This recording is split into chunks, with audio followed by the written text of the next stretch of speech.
tentang masalah kaidahnya, Ikhwan. Disebutkan secara global oleh Imam Abu Bakar Ibn Al-Arabi Al-Maliki dalam tafsirnya. Ketika menafsirkan Al-Quran surat Asy-Syura ayat 38. Beliau mengatakan Asy-Syura ulfatul musyawarah itu bisa menyatukan kelompok masjid, orang-orang masjid, masyarakat masjid. Satu, saling cinta, saling mengasihi, saling menyayangi, saling menghargai. Musyawarah itu misdar upaya untuk mengajarkan orang, menambah daya ketajaman akal. Itu masalah dari kita. Kemudian musyawarah merupakan sebab menuju kebenaran. Nah, disebutkan sama Al-Hasan Al-Basri rahimahullah ta'ala, karena ma tashawara qaumun bainahum illa ajahumullahu li afdali ma yakhluqu. Katanya beliau demi Allah, tidak ada satu kaum yang bermusyawarah di antara mereka melainkan Allah Subhanahu wa taala memberikan bimbingan untuk mereka yang terbaik saat ini salah satu. Rinciannya para jemaah Allah disebutkan oleh Al-Syekh Sa'di, Syekh Abdul Hamid bin Nasir Sa'di. Dalam tafsirnya benar. Di antara faedah musyawarah yang pertama, musyawarah itu merupakan salah satu ibadah dari ibadah-ibadah yang kita bisa bertakarruf mendekatkan diri kepada Allah ini. Kenapa dikatakan ibadah? Dikarenakan itu perintah Allah kepada Rasulnya. Wa sya'ruhum fil amr. Jika ada beberapa sifatnya kaum ini, akhirnya Rasul SAW sini perintah saja. Musyawarah itu niatkan untuk mencontoh Rasul SAW sehingga bernilai itu. Musyawarah dikatakan ibadah. Sama. Yang kedua, musyawarah itu kaidahnya itu bisa mengambil simpati orang lain dan menghilangkan segala kecurigaan yang ada dalam hatinya orang lain. Itu tadi musyawarah. Penting. Kalau kemudian satu orang saja yang bergerak, yang menangani, yang mengurusi, yang lain dari kubur, yang lainnya tidak berarti singgung, tidak berarti ajak bermusyawarah, tidak ada berpikir dan segala macamnya, itu membuat orang seperti benci dan membuat orang lain berperasaan. Sehingga unek-unek dalam hati mereka itu semakin lama semakin membesar, memanas, memuncak. Jangan-jangan orang ini begini, jangan-jangan orang ini begitu. Loh, kok begini? Loh, kok begitu? Loh, kok begini? Loh, kok begitu? Terjadi seperti itu. Dengan jalan musyawarah itu semua bisa terhindarkan. Semua aspirasi tertampung, semua ide tertampung. Dan ketika ditelurkan dalam musyawarah dan dipilih yang terbaik, tidak ada yang muring-muring, tidak ada yang marah-marah. Kenapa? Itu merupakan pilihan bersama. Tidak ada lagi yang namanya ulang-ulang di belakang, seperti begini, tidak ada. Hasil musyawarah. Tidak ada satu orang yang disalahkan. Kenapa? Dikarenakan itu musyawarah. Bareng-bareng, rame-rame. Salah ya salah bareng, benar ya benar bareng. Nah ya, itu musyawarah.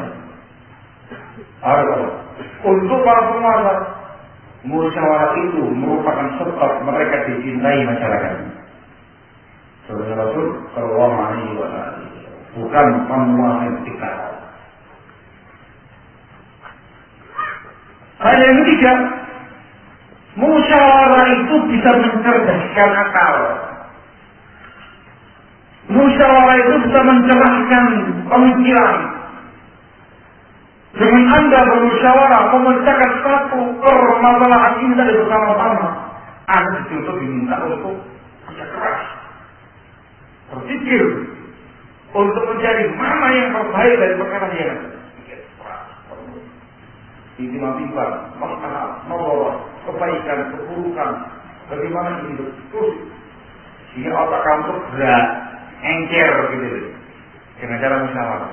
Karena nggak pernah mau musyawarah, ya betul saya kamu. Salah, salah. Ya banyak kita musyawarah, bukan. Kira-kira otaknya orang ini gimana? Otak apa kamu? Ini otak apa kamu? Kasih orangnya, apa namanya? Bermusyawarah. Otaknya akan dekat.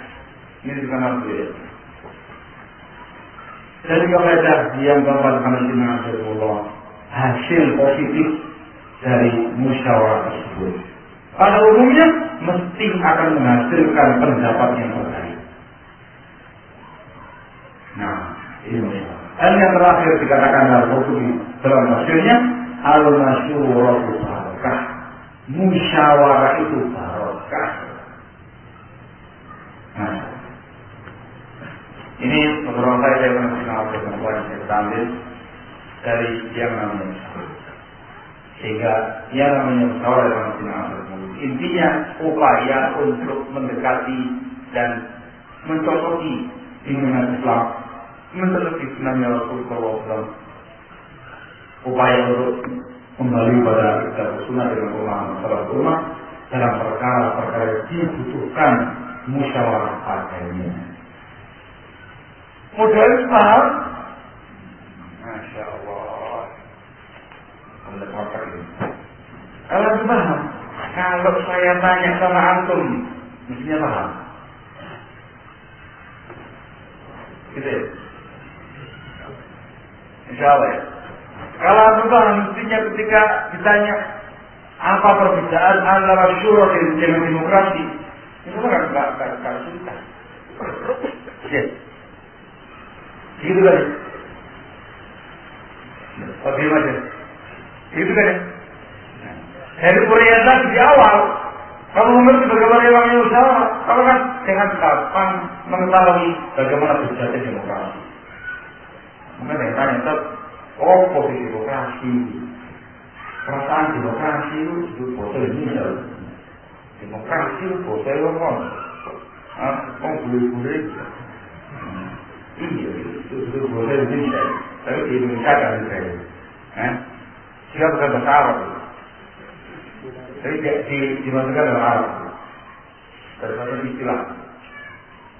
Baik, kalau kita sudah memahami beberapa perkara yang berkaitan dengan masalah musyawarah, apa itu musyawarah, siapa yang bisa musyawarah, dalam hal apa kita bermusyawarah, bagaimana cara bermusyawarah, apa saja musyawarah.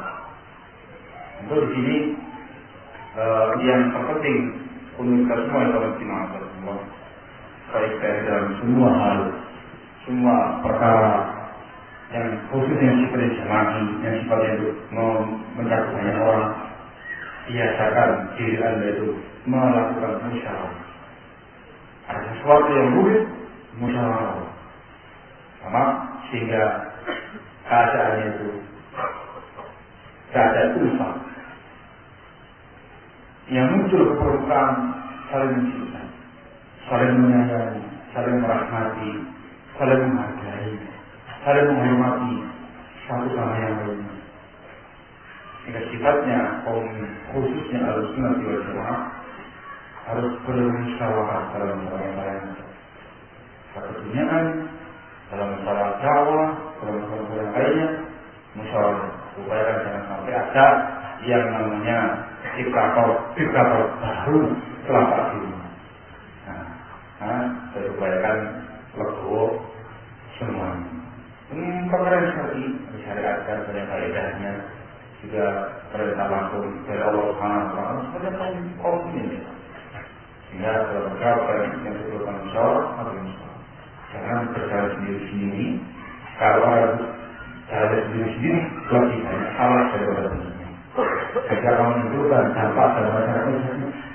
paling tidak akan muncul kebudayaan hubungan yang bersatu, yang rendah, yang retak, sebuah Islamiyah ada saja, sehingga diupayakan ditubuhkan prinsip wa amruhum syura bainahum, musyawarah, musyawarah di antaranya, dengan tujuan untuk cari pendapat yang paling memberikan kebenaran dari kebenaran dengan imam suatu umat, atau cari mana yang paling enak dari karya dari umat. Nah, baru setelah umpamanya yang namanya musyawarah, terus ya, yang sampai untuk dulu, yang ngatur sifat dulu makanya. Sekarang kita bahas poinnya. Apa itu? Demokrasi. Demokrasi ya kan, kitab yang terbaik yang membahas masalah ini ialah kitab yang ditulis oleh Syekh Abu Nasr Muhammad ibn Abdullah Ar-Raini yang dikenal dengan sebutan Syekh Muhammad Al-Imam. Salah seorang senior Syekh Muqbil bin Hadi Al-Wadi rahimahullah ta'ala bahwa dan di Yaman beliau memiliki markis terbesar kedua pada Mas. Itu markis Ma'bad. Kalau di Yaman mesti anda mendengar kata-kata Ma'bad. Apa Ma'bad itu? Itu markisnya Syekh Muhammad bin Abdullah Al-Imam. Markis induk itu termasuk saya. Markisnya Syekh Muqbil bin Hadi Al-Wadi rahimahullah ta'ala. Hanya markisnya yang lainnya itu. Markisnya para ulama, para masyayikh. Tapi yang besar juga itu. Dua itu. Markis Ma'bad terkenal. Beliau salah seorang dari masyayikh Ahlussunnah di Yaman yang masuk dalam wasiatnya Syekh Muqbil sebelum meninggal dunia. Diwasiatkan kepada ahli Yaman ketika mereka ada sesuatu supaya bermusyawarah dengan para masyayikh, di antaranya Syekh Muhammad ibn Abdullah Al-Imam. Beliau ini apa masya Allah dalam hal tulis-menulis kasih karya beliau sangat banyak. Di antaranya mungkin pada Tanjur Ulunat dikasih makasil Bushbuhari di Khabar sudah terjemahkan dalam bahasa Indonesia menggugat demokrasi dan pemilu. Kita bukunya, buku aslinya Tanjur Ulunat. Aku pernah berbahasanya asli. Ini dalam bukunya. Karyanya banyak, muridnya banyak. Beliau juga terkenal sebagai orang dari Allah yang orang itu. Syekh Muhammad orangnya nggak terlalu gemuk, ngomongnya masya Allah. Penampilannya mesti menggunakan kaos panjang, menggunakan hood yang jas luar yang panjang sampai di bawah lutut, menggunakan imamah. Nah, kan begitu. Saya di sini.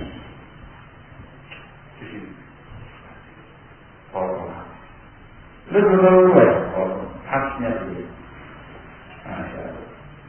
Itu kalau beliau ceramah itu bisa jadi orang yang paham ya, dan yang paham mungkin yang minta air. Orang yang paham beliau ceramah melulu. Nah, itu akan terbawa. Kalau ceramah itu tangannya luar biasa. Begini. Lalu ini orang mana itu begini. Luar biasa. Maaf, ada beliau. Tapi Allah Taala. Buku ini dipuji oleh Syekh Muqbil bin Hadi rahimahullah sambil mengatakan tidak ada duanya dalam bab ini. Buku ini menggugat demokrasi dan pemilu. Saya dia mengatakan kepada jenazah Allah demokrasi yang betul punya lama, kalau betul punya para pemikir-pemikir yang aneh-aneh itu, kalau di kitab yang hukum bahasa demokrasi banyak kan ya, banyak penulisnya banyak, nggak ngurusi mereka, kita ngurusi kepada para ulama saja. Jadi percaya mereka para ulama, orang yang percaya dalam masalah ini. Lalu menyebutkan dalam bukunya ini definisi demokrasi. Nanti aku bedakan definisi demokrasi dengan definisinya syura yang tadi ya. Demokrasi itu suatu kalimat, suatu lafaz yang kali pertama orang mengucapkannya atau orang pertama yang mengucapkannya ya Plato ya sebenarnya. Orang apa itu Plato itu? Orang Yunani. Kafir Muslim. Sepakat kafirnya. Orang yang kali pertama menggunakan bahasa demokrasi itu Plato. Dari kalangan Yunani kafir. Dengan kafir sepakat? Apa ada yang mengatakan dengan Muslim? Kafir ya.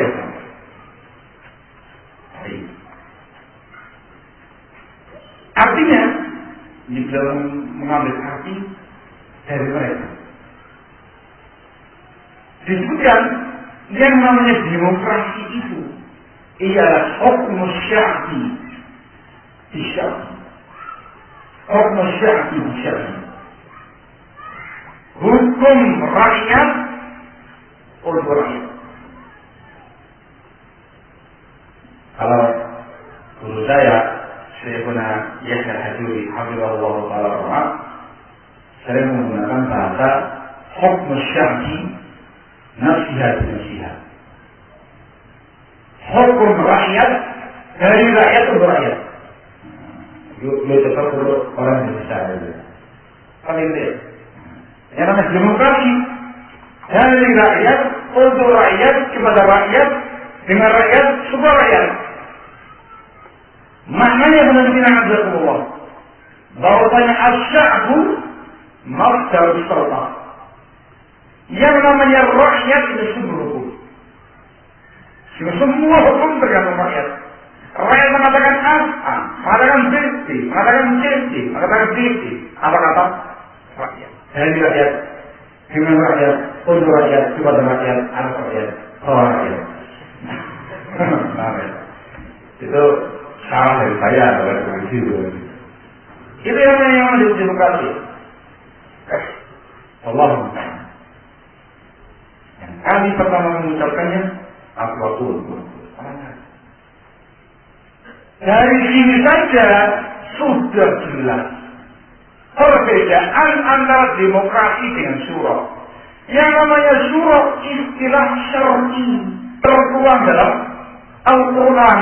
Istilah demokrasi istilah Yunani. Dari mana? Dari Plato tadi. Itu produksi.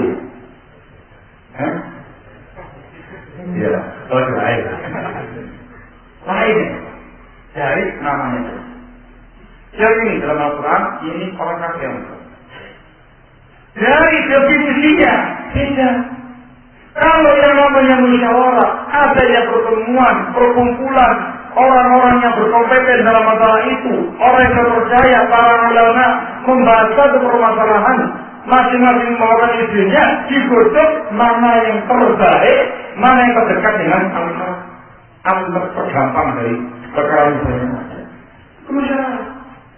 Tapi kalau yang namanya demokrasi, hukum rakyat dari rakyat dengan rakyat untuk rakyat. Yani apa kata rakyat? Kan gitu ya. Sehingga walaupun ayatnya kamu bawakan, hadisnya kamu bawakan untuk menyatakan yang namanya khamr itu haram. Kalau rakyat mengatakan tidak haram, sudah diadakan rapat, diadakan voting di kalangan masyarakat, ternyata 80% misalkan 80% masyarakat mengatakan enak khamr itu, halal tidak, mau tahu. 10%-nya mengatakan makruh, 10%-nya mengatakan haram. Maka dengan demikian dipastikan kalau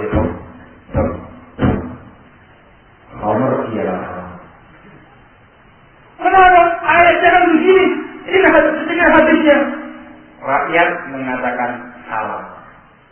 Itu namanya apa? Demokrasi. Ya beda ya dengan yang namanya musyawarah. Dari sini kalau mengetahui bahwa yang namanya demokrasi apa hukumnya? Wajib atau sunnah? Loh, jawaban bukan hanya haram tetapi kekufuran. Karena iya kekufuran. Kenapa? Dikarenakan konsekuensi dari yang namanya demokrasi, Anda harus meninggalkan hukum-hukum Allah Taala.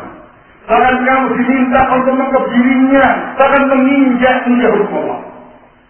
Itu demokrasi. Demokrasi. Kufur. Para ulama mengatakan demokrasi itu kufur. Demokrasi itu kufuran. Kenapa?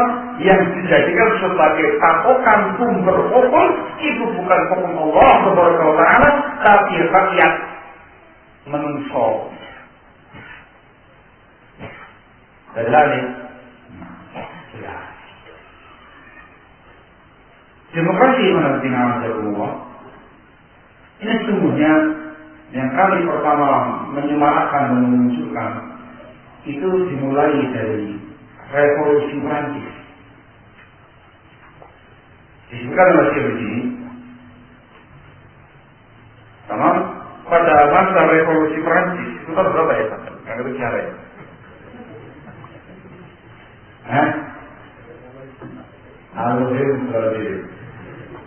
Mereka mengadakan revolusi dengan nama Hurriyah, kebebasan, musyawarah, kesamaan derajat. Gitu.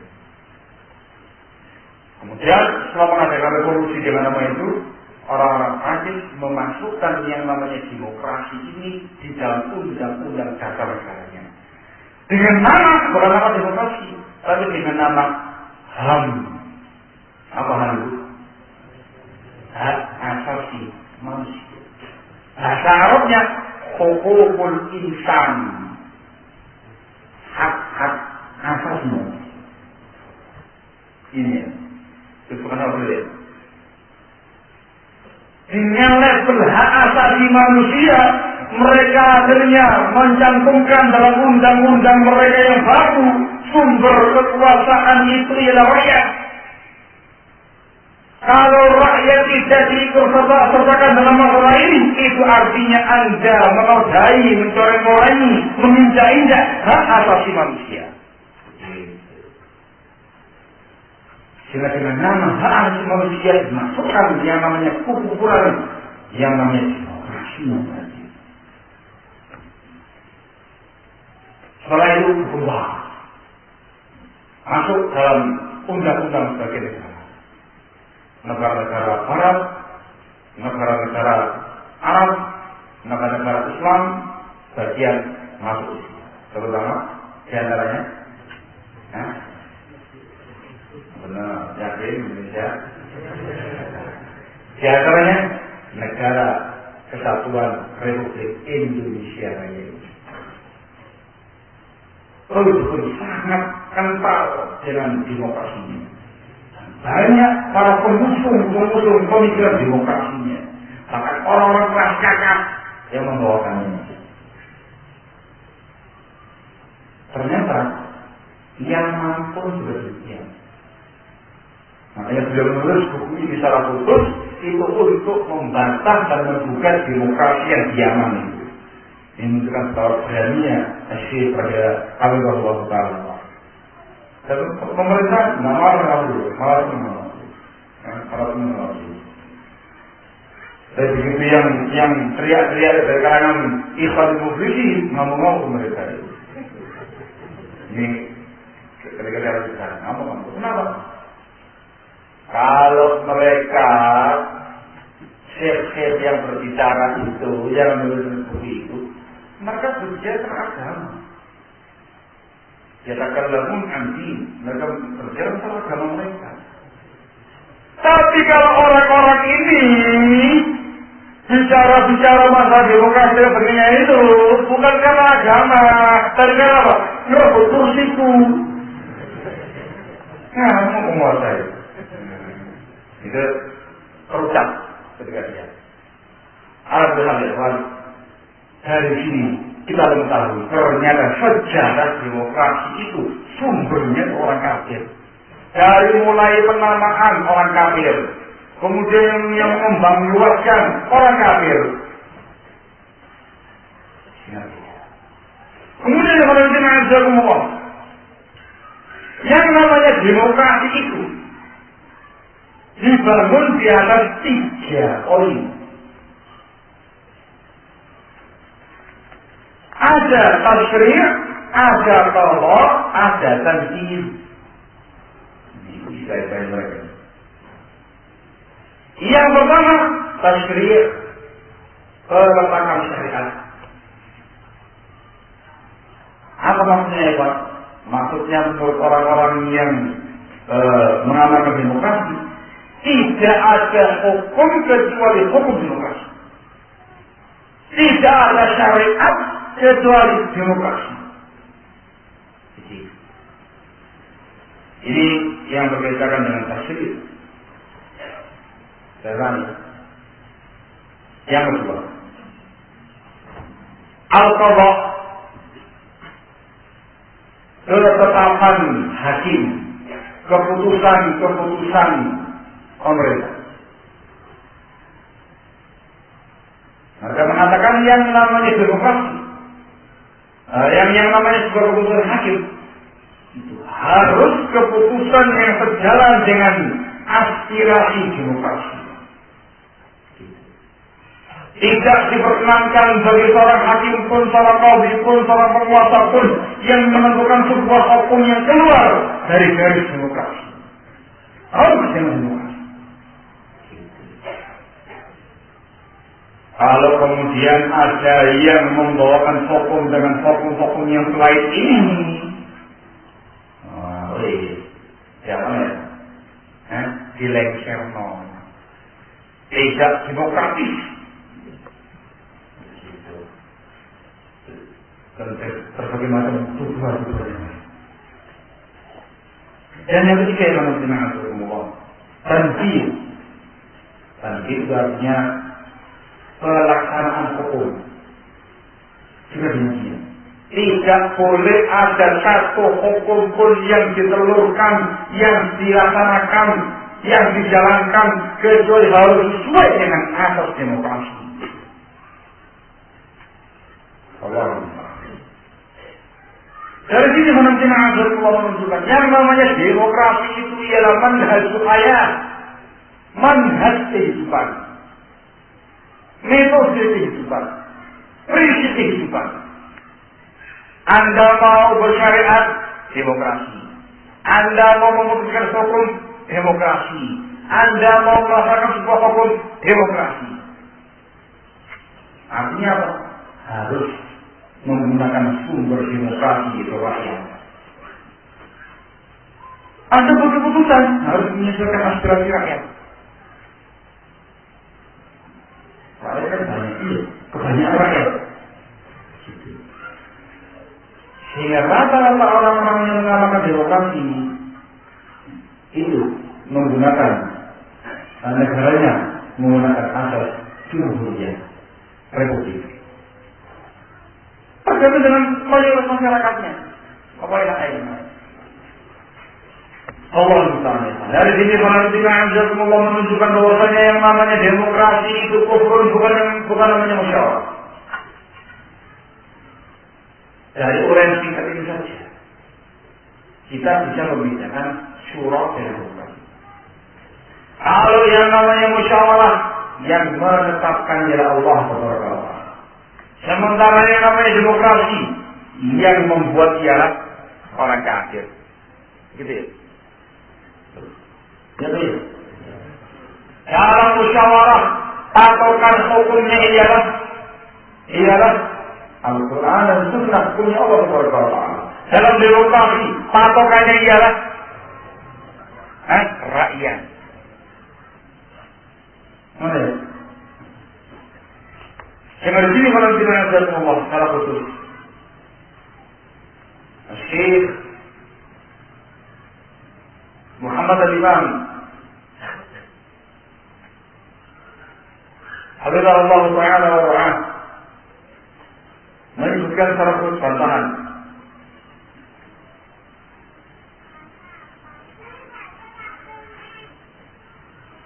terhadap mereka yang mengatakan demikian.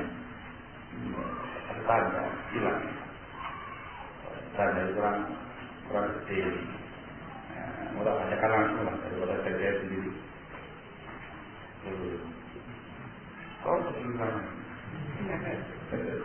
Jangan-jangan ada yang cinta demokrasi.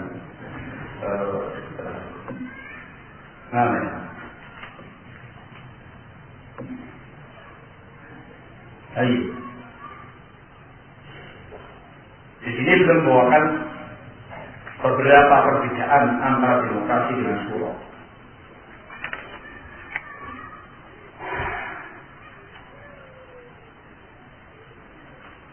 Yang pertama tadi, yang mensyariatkan demokrasi orang kafir, sementara syura Allah Subhanahu wa taala. Jelas.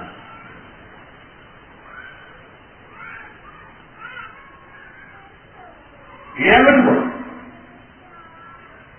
yang namanya musyawarah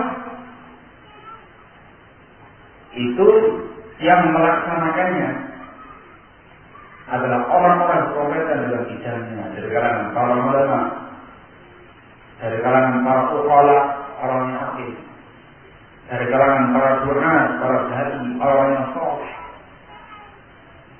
Itu namanya musyawarah, masalah Allah.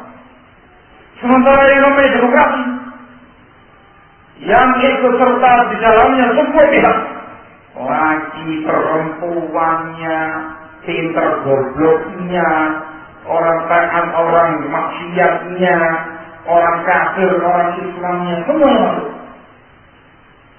Kenapa dikatakan ini sebagai rakyat?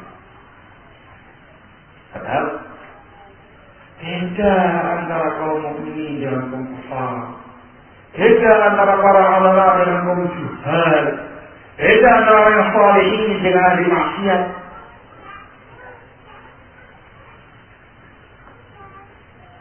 Yang ketiga, yang namanya musyawarah itu tidak menghalalkan barang haram atau menghalalkan barang halal. Itu musyawarah, tidak ada di situ. Sementara yang namanya demokrasi, yang haram jadi halal, yang halal jadi haram, yang kufur jadi keimanan menurut mereka, yang syirik jadi tauhid menurut mereka, yang sunnah diperangi oleh mereka, yang tauhid disikat oleh mereka. Kenapa? Kita dulu ayatnya. Allah. Jadi kalau kemudian ada masyarakat begitu yang senang kawin jenis, orang berbeda. Yang kalau saya punya haram. Yang penting mereka sudah mengeluarkan kota masa, menampilkan, ya ada tulisannya. Kan gitu ya. Perasaan semuanya, semuanya jelas, bertemu suara menang. Disahkan undang-undang halalnya itu. Biasa itu. Allah. Musyawarah. Yang keempat, yang namanya musyawarah tidak terjadi kecuali pada perkara-perkara yang sempit. Di bawah tadi yang saya kebaikan dalam perkara semuanya mubah yang diperlukan musyawarah padanya, atau dalam perkara yang tidak ada nafs syar'inya, itu musyawarah. Ada pun yang namanya demokrasi semua negara. Yang gitu ya. Hukum yang sudah paten digoyang. Allah. Yang kelima, yang namanya musyawarah bukanlah kewajiban setiap waktu. Yang namanya musyawarah tergantung kebutuhan. Apa gitu? Diperlukan musyawarah. Sudah jelas perkaranya. Tetapi yang namanya demokrasi, bagi orang-orang yang memegang prinsip demokrasi wajib ain sepanjang hidup. Tidak boleh keluar dari yang namanya garis demokrasi. Ini kata beliau. Yang keenam, yang namanya musyawarah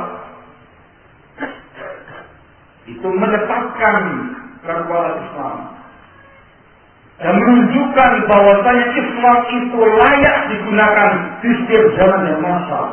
Itu misalnya perkara nggak ada dalilnya, nggak ada nasnya, nggak ada keterangannya, para ulama musyawarah menentukan sebuah hasil kesepakatan para ulama untuk menguatkan Islam.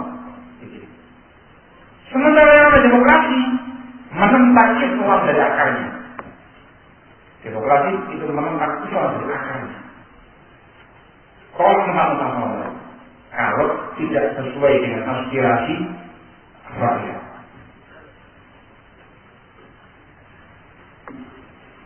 Perbedaan yang itu juga terjadi. Musyawarah itu sudah ada semenjak adanya Islam. Ya. Iya. Sementara yang namanya demokrasi baru kemarin.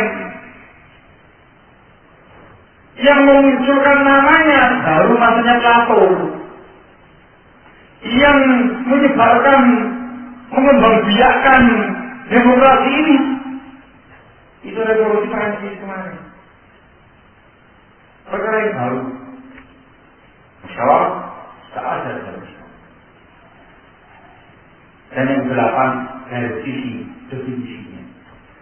Yang namanya demokrasi, hukum rakyat dari rakyat untuk rakyat dengan rakyat pada rakyat. Yang namanya musyawarah sebenarnya. Musyawarah itu memusyawarahkan suatu permasalahan yang tidak ada nas hukumnya dalam agama, kemudian dibahas dengan ulama oleh para ulama dan dihasilkan kesepakatan mereka hasil konsultasi. Ini para jemaah beberapa hal yang mereka yang disebutkan sama beliau. Alhamdulillah taala wa'ah terkait dengan yang namanya demokrasi. Dan yang namanya demokrasi akan tidak lepas dari yang namanya kopi. Demokrasi tidak akan lepas dari yang namanya istiqadah, pemilu. Sehingga satu satuan yang sangat kuat dari ukuran yang Allah. Allah musta'an. Sehingga tentunya seorang muslim yang baik, yang bertakwa kepada Allah Subhanahu wa taala, yang beriman kepada Allah Subhanahu wa taala, tentu dia akan mengkufuri demokrasi, mengimani yang namanya musyawarah. Dia berupaya dalam kesehariannya mengamalkan yang namanya musyawarah dan jauh dari sisi demokrasi. Barakallahu.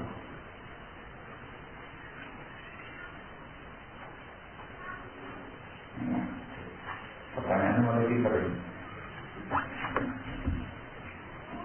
Allah ini sampaikan tentang yang namanya musyawarah dan tentang yang namanya lengkapnya tidak dalam kitab di terjemahannya menggugat demokrasi.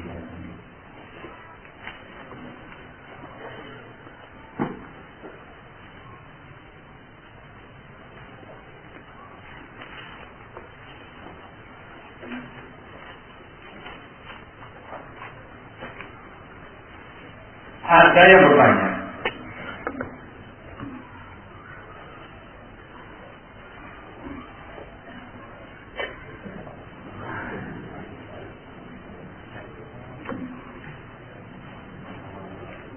aku sudah banyak.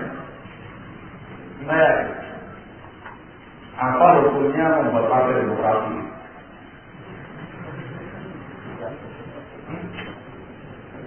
Tak boleh. Demokrasi menurut haram, tidak partai berasaskan demokrasi haram. Itu kewajiban. Itu kewajiban. Ada pertanyaan yang itu sampaikan, itu kewajiban. Anda yakin? Sekarang aduh, iya, sekarang lo aduh sekarang. Kalian tanya, apa hukumnya membuat partai syuro? Hah? Nah, orang yang berbuat demikian itu terpendek. Yang saya sekarang dalam waktu dan kenyataan kehidupan di Indonesia Raya ini, kita dikatakan tidak boleh di partai demokrasi. Sekarang ini kalau di partai syuro.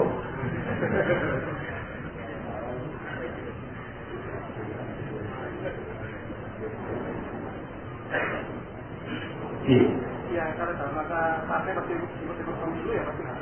Mana? Kalau enggak? Ya, partainya itu artinya apa? Semuanya tidak apa kan? Gitu ya. Tidak. Ya, benar. Dalam kondisi yang sekarang terjadi, namanya partai itu mesti ikut-ikutan dengan demokrasi yang pemilu yang segalanya itu. Kamu balik dalam syuro, kamu sedang apa? Hatta kamu balik dalam partai imam. Atau partai sunnah gitu. Tidak ada. Partai salah. Tidak ada ya.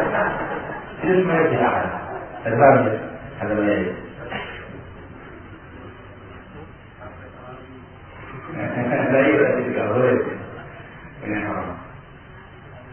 Bagaimana ucapan beberapa orang yang mengatakan bahwa demokrasi diperlukan untuk mencegah pemimpin atau penguasa berlaku diktator dalam pemerintahan? Subhanallah. Itu namanya, kalau boleh saya gambarkan. Boleh saya gambarkan. Udah ada tuh, nggak terlalu ada kali yang fakta katanya. Kapal Jawa Timur. Kalau boleh saya menggambarkan, mereka kayak gambar dalam keluarga. Saya nggak salah. Nggak usah. Oh jangan kalau dari yang dari unsur di kepala saya kalau dengan sama mereka langsung bukan sehingga ya terbakar gitu. Nah, jadi Allah Musta'an ini menunjukkan yang mana pertama orang-orang tersebut jahil tentang solusi menghadapi kezaliman penguasa ketika orang penguasa. Kenapa dikatakan jahil? Dikarenakan dia tidak mengetahui bagaimana cara-cara syar'i untuk arah itu, dan dia harus menggunakan cara-cara kekufuran untuk mengganti yang namanya untuk menghadapi yang namanya kondisi. Ini apa? Yang kedua, kediktatoran seorang penguasa itu kezaliman. Demokrasi itu ialah kekufuran. Bagaimana mungkin Anda ingin mengobati kezaliman diobati dengan kekufuran? Ini yang mau saya gambarkan dengan banyak lebih bagus.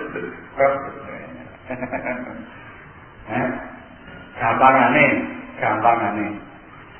Bajunya Anda ini kena seletornya sapi. Kena tainya sapi.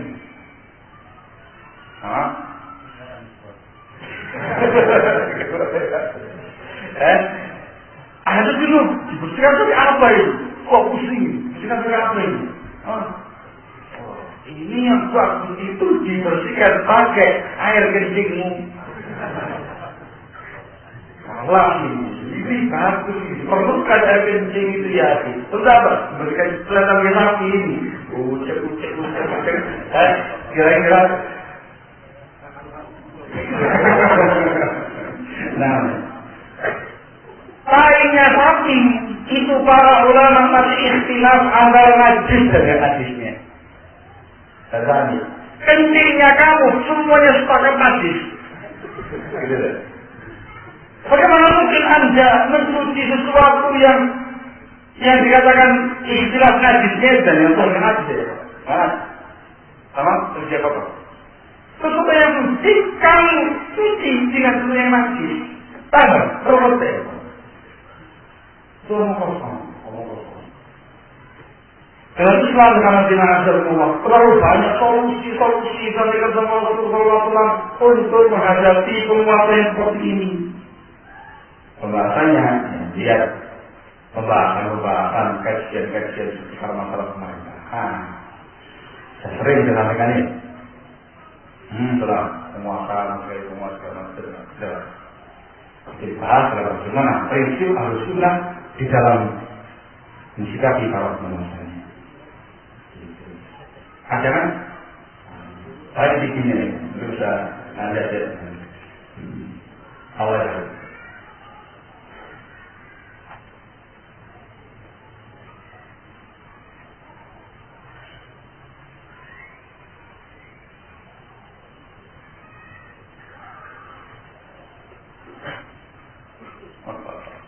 Akhir pertanyaannya. Nah ini ringan. Dijawab yang sesuai dengan tema atau agak ringan?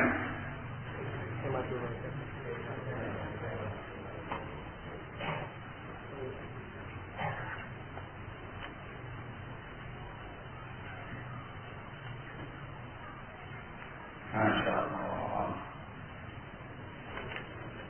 Membentuk organisasi tanpa ada ulama boleh atau tidak? Kalau boleh apa alasannya? Kalau tidak apa alasannya? Kalau kita tanya gitu. Iya, saya itu sekali ini. Kalau boleh, boleh. Nggak boleh, boleh. Nggak bingung. Ayo balik ke saya sekarang. Saya, aku harus memahami terkait dengan masalah organisasi. Antum harus bedakan antara nizam dengan tanzim. Ini yang saya sebutkan orang. Nizam dengan tanzim. Yang namanya nizam itu kepengurusan biasa, aturan untuk teknis. Sangat melakukan sesuatu. Tapi kalau yang namanya tanzim itu aturan baku dalam organisasi. Ada ADRI-nya, ada ketua, kepala, wakil, teman, DPP, DPW, DPP, DPC, DPR, segala macamnya itu. Kalau Anda membantu sebuah organisasi, sebuah lembaga, sebuah perkumpulan, fungsinya itu hanya sebagai nizam, semacam yakni koordinasi untuk pelaksanaan adalah gitu. Tidak ada masalah dengan ketentuan. Tidak ada masalah dengan ketentuan. Tidak boleh terjadi al-wala' wal-bara' di atas kepengurusan. Dan kalau ada unsur al-wala' wal-bara'-nya, maka dia. Betul ya? Ini contohnya yang kedua ini. Pertanyaan yang kedua ini terkait dengan masalah kepengurusan masjid. Ini ada bagian ketua pelaksana, ada yang bagian bendahara, ada yang bagian kontraktor, ada yang bagian mengambil barang, ada yang bagian kuli dan segala macamnya. Itu namanya nizam, nizamnya kepengurusan saja. Itu boleh untuk teknis pelaksanaan sebuah kerjaan. Ketentuan tidak boleh ada al-wala' wal-bara' pada. Kalau ada, misalkan anggota kepengurusan disenangi, dicintai semuanya sama mereka segala macamnya, yang tidak masuk anggota kepengurusan ini dibenci, musuhi, dijauhkan, diapa gitu. Itu namanya al-wala' wal-bara' di atas kepengurusan. Ini punya haram. Sementara kepengurusan udah ya. Tetapi kalau yang menginginkan dengan organisasi itu atau lembaga itu atau yayasan itu tanzim, sebab sudah membentuk hizbiyah dengan sendiri. ada dewan syuro, dewan pembina, atau dewan pengurus besar, nah gitu ya. Ada DPP, ketua DPP dengan pengurusannya, ada DPW, nah, ketuanya dan pengurusannya, ada DPD dengan ketua dan pengurusannya, ada DPC dengan ketua dan pengurusannya, ada yang ranting namanya apa? DPR. Oh, DPRA, menjaga negara kasih A, DPRA dengan pengurusannya. Tidak boleh. Ini hizbiyah. Yang namanya kaum kalau diberikan susunannya, maka semuanya tergantung dengan pusat. Pusatnya mengatakan A, maka DPW, DPC, DPC, DPRA tadi itu nurut semuanya, nggak boleh bantah. Iya, begitu ya. Iya Pak ya, begitu kan? Kalau berbantah membawakan aspirasinya saja. Nah, dibawa ke sana, tolak, roda, digelokasi. Ini yang namanya Tommy. Kan ya. Dan yang terjadi sekarang ini orang bikinan semua dari yang namanya yang antum tanyakan tadi rata-rata poin yang kedua bukan poin yang pertama. Urusan ada ulamanya, nggak ada ulamanya. Yang penting antum perhatikan antara dua hal tadi. Kalau bentuknya newborn, yang pertama tadi ya, semata kepengurusan semata, maka tentunya penasihat dari yang lebih idealnya awal yang duduk di sana orang-orang yang kompeten yang ahli dengan bidangnya, dan lebih awal lagi penasihat dari Allah kalau kemudian ada pembinanya dari kalangan para masyayikh atau para ulama atau para ustaz atau para sahabat Allah untuk mengarahkan mereka kepada yang terbaik dari urusan mereka.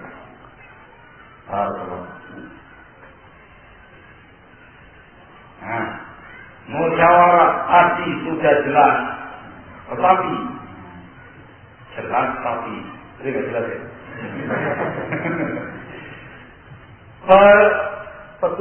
Penunjukan sebagai pengurus masjid, ditunjuk si fulan, tidak tahu siapa tugasnya, langsung dilepas sebagai pengurus. Dan membawa ulama musyawarah bukan. Ini bukan musyawarah namanya ini. Ini namanya pembahasan membentuk sebuah kepengurusan. Musyawarah dulu, rapatnya itu musyawarahnya. Ini membentuk sebuah kepengurusan. Ya tapi itu pembahasannya. Yang tadi itu. Tentunya kepentingan sudah membentuk sebuah kepengurusan. Yuk, jelas tugasnya. Nah, tujuh jadi itu ya. Ya itu. Apa pasti? Lalu dia apa? Seperti itu. Jelas. Ini sebagai ketua pelaksana, sebagai orang nomor satunya. Di bawahnya ada bendahara. Dia namanya bendahara pegang apa? Pegang duit, gitu ya. Di lingkungan pengeluaran, pemasukan pengeluaran itu segala macamnya itu pegang duit. Itu bendahara. Gitu ya. Nah, itu tergantung bagaimana musyawarah ini. Sekretaris itu tugasnya, ketua pelaksana itu tugasnya, kuli tugasnya, itu semua dengan tugasnya masing-masing. Enggak, kita itu dirapikan dengan musyawarah bersama. Idealnya diusahakan di sana seorang yang ahli dalam perkara agamanya, sehingga diarahkan pada perkara yang dia terkait dalam urusan dunia. Ingat, tidak boleh ada al-wala wal-bara padanya. Yang namanya al-wala wal-bara hanya pada Islam. Hukum voting dalam perkara yang bukan, nggak boleh. Tapi voting itu bukan cara Islam, tapi cara-cara yang lain. Jangan salah ditentukan mana yang terbaik dari keadaannya. Terkadang suara menurutkan yang diambil atau kebanyakan yang diambil.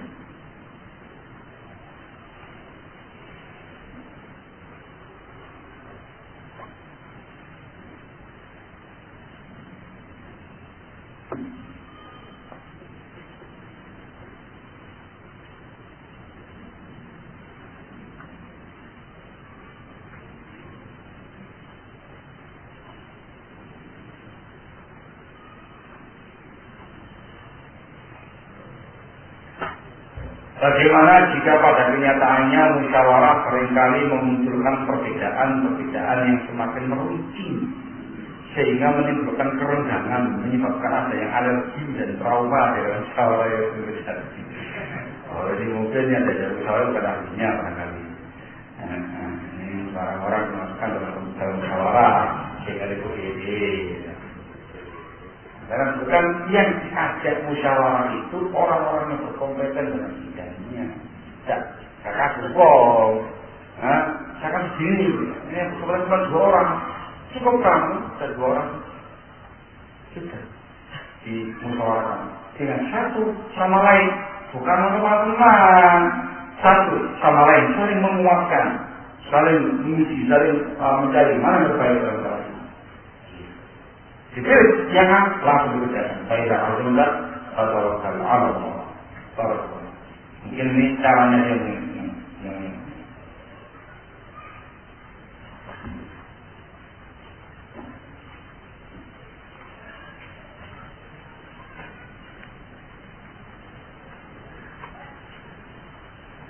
Masya Allah.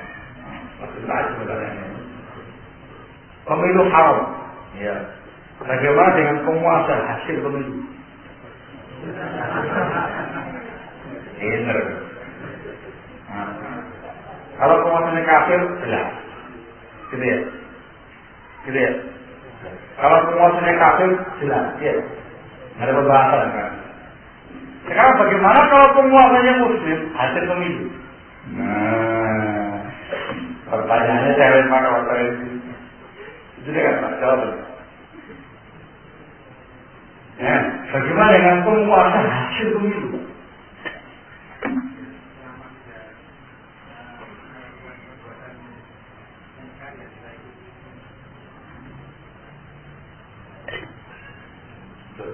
Dia ditelurkan dengan pemilu, sudah kemungkaran. Terus dia lengserkan, begitu. Itu membantu dia. Ya, lengserkan.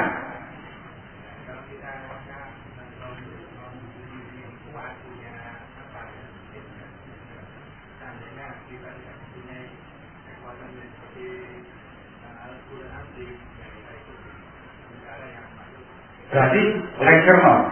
Lengserkannya itu karena kafir atau karena apa ya? Lengserno. Lengserno. Nah, berarti itu lengserno.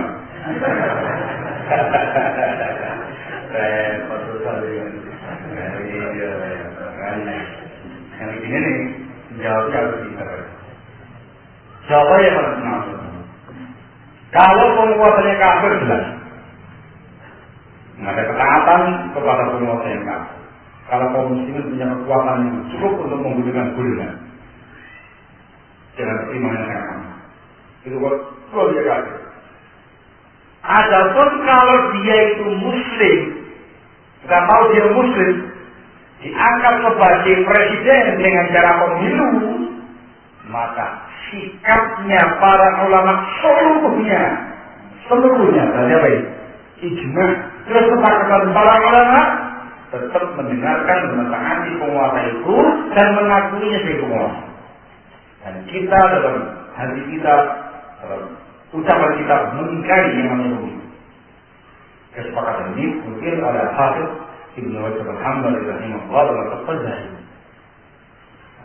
Sehingga semua cara-cara yang tidak syar'i, entah dengan cara pemilu, entah dengan cara kudeta militer, entah dengan cara pemberontakan, kalau orang tersebut sah naik di atas kursi kepenguasaan yang ada, dia muslim, terdengarkan kata hati, dalam kalimat ma'ruf dan tidak boleh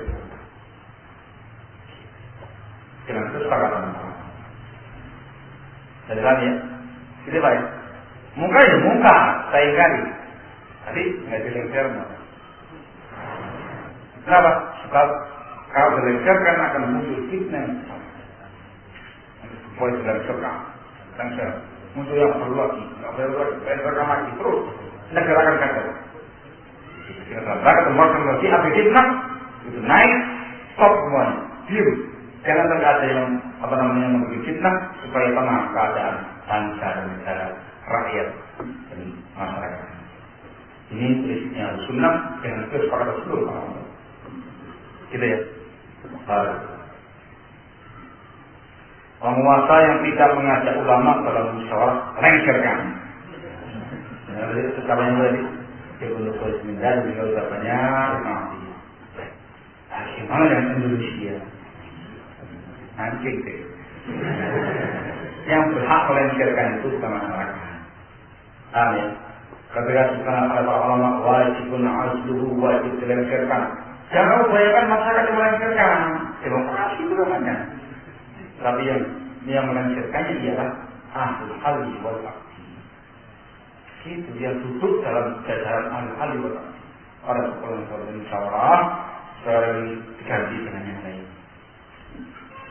Kalau tidak bagaimana? Gimana lagi? Ya sudah. Tetap dengarkan dan taati selama di dunia.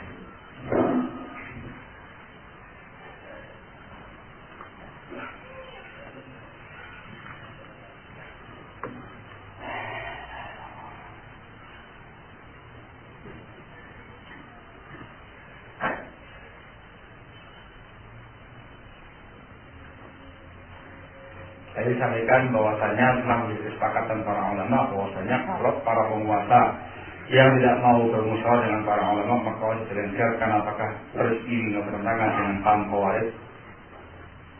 Nah, tapi dari perannya yang melakukan ialah para al-halli wal aqdi. Sudah ada?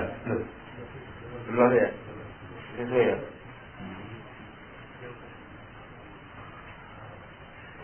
Apa?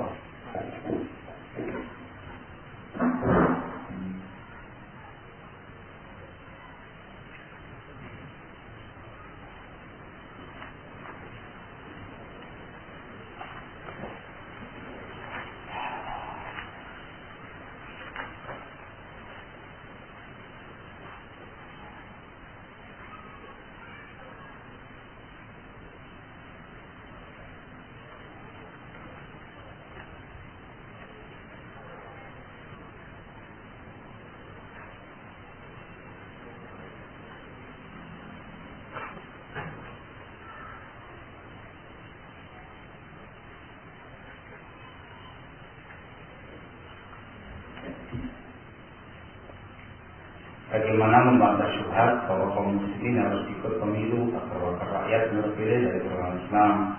Jika tidak ikut, maka yang terpilih adalah kaum Islam. Jawabannya lihat komuniti. Saja hanya menggugat demokrasi dan pemilu.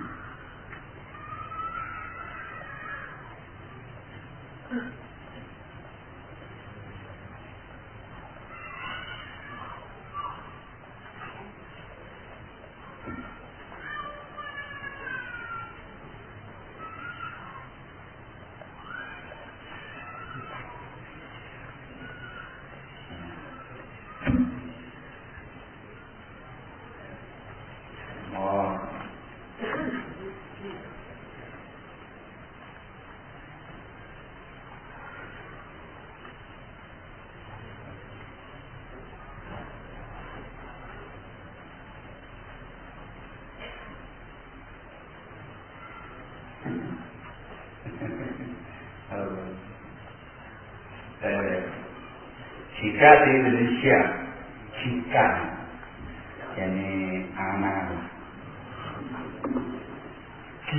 di Indonesia syariat Islam bisa dijalankan, bagaimana cara memilih pemimpin tertinggi yang sesuai dengan iman? Siapa yang paling berhak menjadi anggota Dewan yang memutuskan sebagai penguasa? Jika jawabannya Irfan nanti nunggu kalau jadi.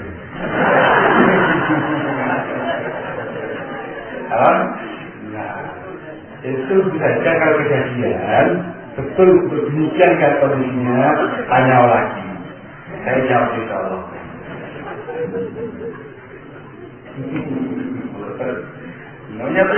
Nyatanya apa sekarang ini? Gak usah terlalu kondisi dan kenyataan sekarang itu sudah bagaimana pandangan sekarang. Kayak begitu ya. Seberapa banyak, seberapa lama orang berteriak masalah ini. Syariat Islam, Islam, Islam. Wah, ya, mana begitu? Tidak bisa. Sudah baku hukumnya itu. Tidak bisa asal merubah haluan GBHN itu harus mungkin. Kalau asal merubah, akurnya dirubah. Kayak gitu ya? Walaupun kamu duduk di kursi DPR, kursi MPR, kursi presiden, tiganya yang lebih. Tidak ada kan? Tidak ada kan?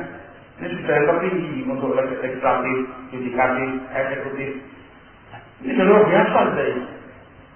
Seandainya satu orang yang sepaham duduk di 3 kursi ini, mampu dia kemudian mengubah segala-galanya? Hah? Mampu dia? Ya jawabnya kalau aku itu sebenarnya ada kemungkinan gitu ya. Wakilnya, kenapa? Dikarenakan semua tindakan-tindakan presiden diatur oleh GBHN. Gitu ya. Tindakan-tindakan MPR ada aturannya. Tindakan-tindakan DPR ada aturannya. Mau tidak mau tunduk patuh sendiri, itu aja kewajiban. Kamu mau merubah dari awal rumusan yang sudah jauh-jauh itu. Kamu yang nantinya dibilang tidak reformis. Kamu yang akan dibilang bukan orang demokratis. Kamu yang dibilang bukan orang yang terbiasa dengan masyarakat. Yang apakah naik kamu ke kursi itu? Hanya menggunakan masyarakat ya. Padahal dia harus menyesuaikan kondisi masyarakatnya. Kalau menuju ke arah sana harus merangkul orang-orang Hindu. Dirangkul dengan Hindunya. Ngomong-ngomong gitu. Suaranya main. Dengan mereka harus merangkul yang mempunyai orang yang paling besar sekali itu tidak dirangkul. Padahal kalau semuanya ada. Lebih baiknya. Mana ya? Makanya saya juga sudah sampaikan ini. Jangan jadi jagoan kesiannya. Jangan jadi pahlawan kesiannya. Yang itu turun gitu. Atur itu sekarang ada di alam khayalan gitu. Turun, sadar. Jangan mimpi. Di dalam dunia ini. Turun ke bumi. Lihat kenyataan dunia gimana. Jangan orang ini jangan banyak khayal. Yang nyata yang wakil saja. Tidak akan berhasil. Upaya mereka memulai dakwahnya dengan khilafah Islamiyah, dengan daulah Islamiyah, dengan penegakan Islamiyah di Indonesia ini. Cara yang lengkap kembali pada cara manhajnya para anti al-muslim dan kerajaan. Dakwai masyarakat dengan tauhid, dengan akidah, dengan iman, kemudian mereka terus beresi akidahnya, beresi keimanannya, beresi agamanya. Kalau semua masyarakat beres semua akidahnya, beres semua tauhidnya, beres semua ibadahnya, akhlak yang mulia,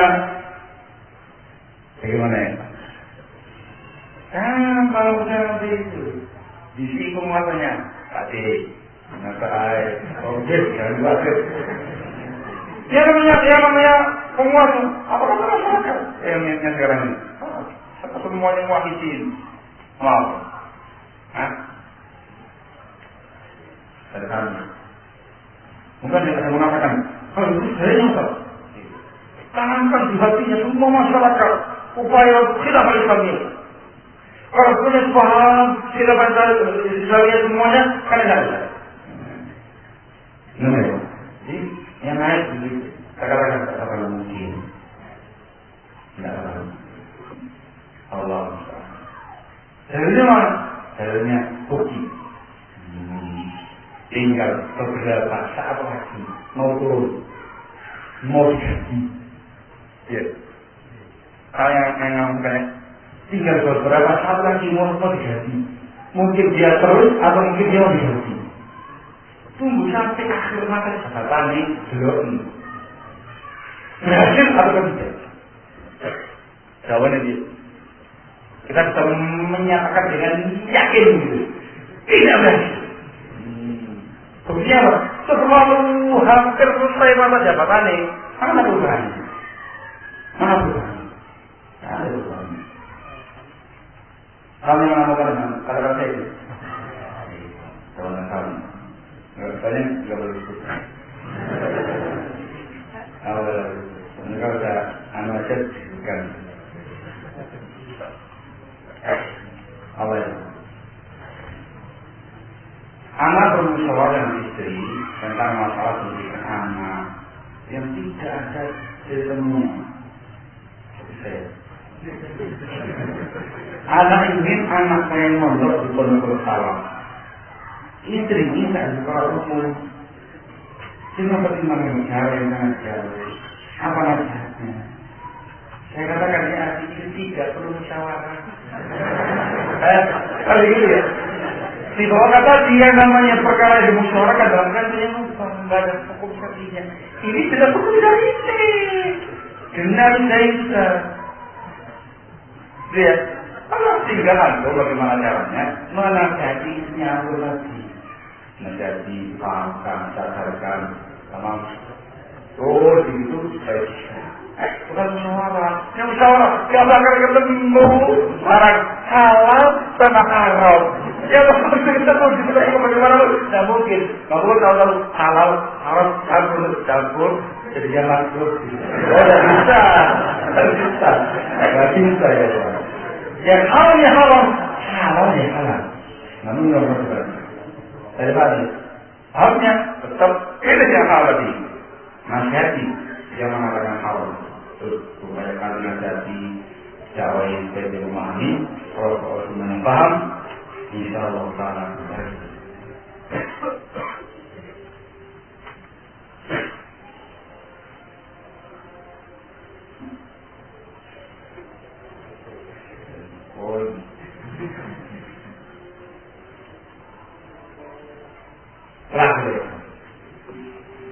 bagaimana hukumnya membuat yayasan yang punya kepengurusan bank dan ditetapkan dengan akte notaris? Jawabannya sama dengan tadi. Apa itu jawabannya? Bedakan antara nilon dengan tanzim. Kalau yayasan antum dalam bentuk nilon, jangan notaris. Kalau dalam bentuk tanzim, ya tadi sama sinar Allah. Salam. Dakwahnya kita ini itu sesungguhnya hanya sebagai payung pokok, sebagai payung pokok saja. Karena kita melihat kondisi di Indonesia ini dan masyarakat Indonesia yang cenderung penerangan tinggi terkait dengan masalah yang beda paham, cenderung anarkis kalau terkait dengan perkara yang beda paham. Maka untuk kemaslahatan bukan untuk tujuan yang lain-lain. Jika betulnya sebuah yayasan untuk sebuah masjid atau sebuah pesantren misalnya, itu hanya untuk payung hukum supaya pemerintah tahu ini legal, resmi. Kalau masyarakat paham ini legal, yang mereka tidak cawe-cawe. Akal notaris itu semata-mata birokrasi dengan pemerintah. Ya, notaris termasukkan dalam di bawah lemari. Mendapatkan utang ojong, menaruh di kali apa begitu, resmi atau notarisnya siapa, yayasan ini. Nah, sangat benar-benar demikian. Langsung dimasukan terang, kemudian hilang gitu dari itu. Simpan yang baik. Selesai. Ayo hukum. Tidak ada unsur awal marok. Padahal tidak. Apa ada kemudian siapa yang tidak masuk di yayasan al-Bayyinah maka saya taruh dia. Alat-alat ada begitu. Sekedar itu semata-mata ya supaya hukum. Sekarang ini itu legal. Kepengurusan nggak tetap. Tergantung aja. Kita tahu untuk yang punya kita ini. Dulu kita bikin yayasan. Saya nggak masuk, saya nggak. saat sudah masuk. Orang luar semuanya, kenapa semuanya gaji? Ada dari Semarang, ada dari sini, itu santri itu, ada dari mungkin cukup umur berapa begitu ya mas bos. Terus, kok saya? Ini nggak beras, nanti lagi orang baru sore, ini, jadi, ya kalau saya bisa. Terus begini, namanya nasi. Yang penting uang, bukan bangku. Nggak ada DPP, DPW, DPD, DPC, DPA. Kalau cabang boleh, cabang terkait dengan anak yayasan boleh, cabang mangan, cabang ini berapa? Sekitar pencabangan saja yang dia tidak ada yang namanya al-wala insyaallah.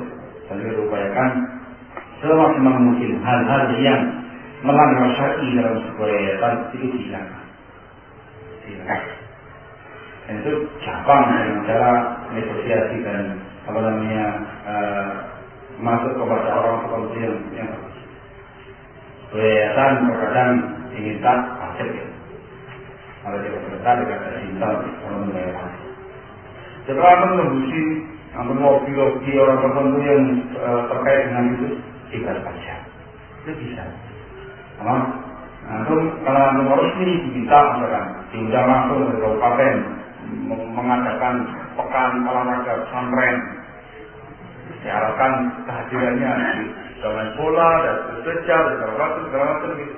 Ya kita terima saja bang, di kiri terima, simpen. Apa harus harus? Enggak datang pun sudah ada masalah. Kan gitu ya. Harus ada masalah. Ada masalah. Ada masalah. Dikasih dana, persyaratannya lah. Apa persyaratannya lah? Persyaratannya siapa aja ustaznya, siapa ustazahnya. Terus lihat bagaimana? Masing-masing sorkan fotonya. Waduh, dikira foto ustazah ini. Terus apa foto ustazah? Lola. Mau ngasih dana sini, enggak pengen. Resmi dari pemerintah ini. Kalau resmi dari pemerintah, kalau kemudian diperlukan begitu itu, kan geludung dong pak. Kalau geludung, tak tahu kok dewasa. Karena harus begini, pengen, kalau itu enak ya. Jangan lupakan ada yang mengenai kita. Hanya digunakan berkata sifatnya sesuai dengan syar'i, kan bisa diupayakan dengan lebih dengan negosiasi yang bagus, sama bermain cantik dengan orang luar, orang dalam dan segala macam. Itu hanya bro, upayakan semua itu jangan sampai keluar orang tulus, serba gratis. Itu pun juga bisa ya, dengan negosiasi yang bagus. Sehingga kalau yang namanya permainan cantik dalam orang seperti ini, Allah mungkin